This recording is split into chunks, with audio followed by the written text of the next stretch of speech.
So we're gonna start by taking the wheel spacer off so that we can get to the rotor, the caliper, and the bracket. Using a 19 millimeter here.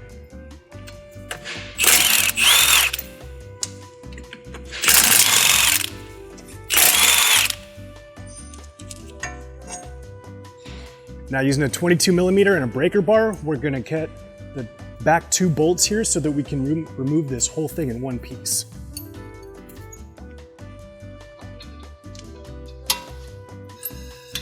She's tight. She's real tight.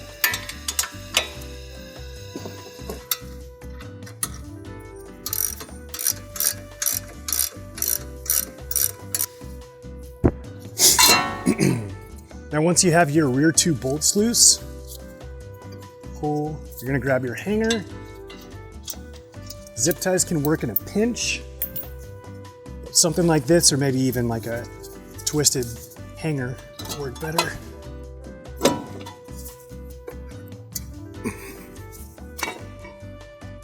Hang it up on the upper arm.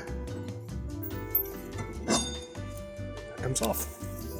You'll notice that the dust shield has this little notch in it right here. That's so you can line this up, jam these out, and they'll spit out right the back here.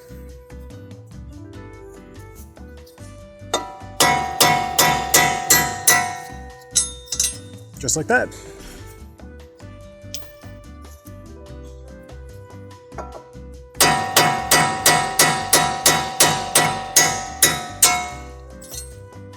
So easy as it went out, these are gonna go back in, grab your new wheel stud, set it in there.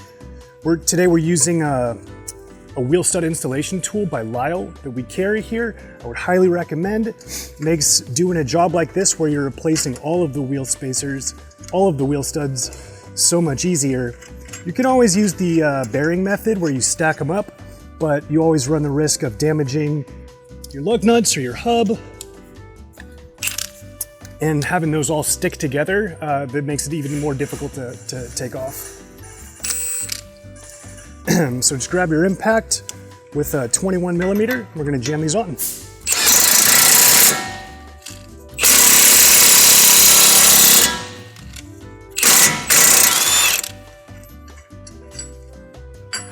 that easy.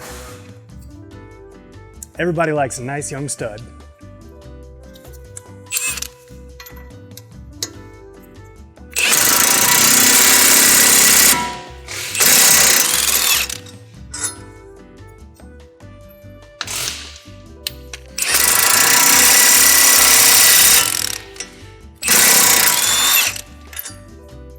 Well, that's all 5. You just have to put everything back in reverse order and we'll move to the back.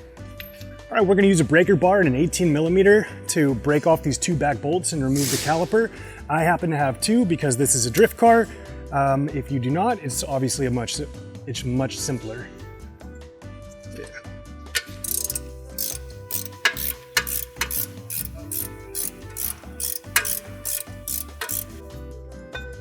The rears are nice because you got all these arms that you can just kind of lay these on so you're not stretching your brake lines. And off comes the rotor.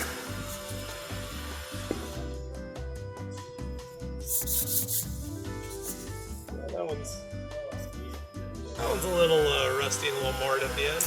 Yeah, it's no good. It's no good. We're gonna get some fresh young studs in here, clean up the situation. Now, contrary to the front, there is no little cutout, so don't go just banging on these things because it's gonna smash out the backside and hurt your parking hardware. So you're just gonna give it some small taps until you start to see it move out, and there's little gaps in between here that you can rotate and get it out.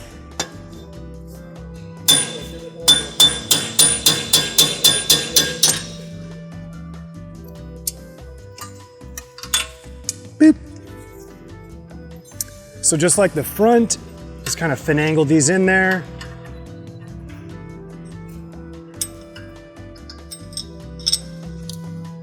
Grab your tool. Grab that bad boy on. And hit it with your 21 millimeter impact.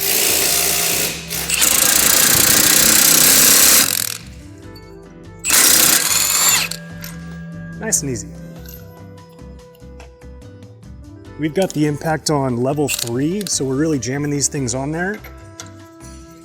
Basically until it stops to spin.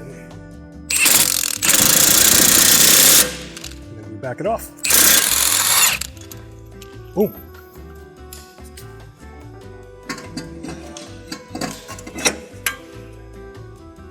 All right, so you guys saw how easy that was. Thanks so much for sticking around. We'll see you next time.